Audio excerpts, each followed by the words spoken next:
हाय दोस्तों, आज हम बताएंगे कन्वेंशनल स्मोक डिटेक्टर के बारे में पूरा ओपन करके दिखाएंगे। जैसा कि मैं इससे पहले वाली वीडियो में बता चुका हूं, एड्रेसेबल स्मोक डिटेक्टर को पूरा ओपन करके दिखा चुका हूं कि वो कैसे काम करता है, वो जो जीएसटी का था।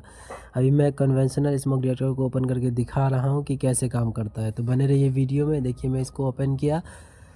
अगर आपको वीडियो अच्छी लगे तो चैनल को सब्सक्राइब करके जाइएगा, फॉलो करते हुए जाइएगा। देखिए, इसमें दो एलईडी लाइट है, एक वाइट कलर का, एक ब्लैक कलर का, जो रिफ्लेक्ट होता रहता है। बीच में गैप है जो धुआं जमा होता है। उसमें धुआं जमा होने के बाद रिफ्लेक्ट होना, दोनों का रिफ्लेक्ट होना बंद हो जाता है, तो फायर अलार्म एक्टिव हो जाता है। ऐसी ही जानकारी के लिए मुझे फॉलो करें।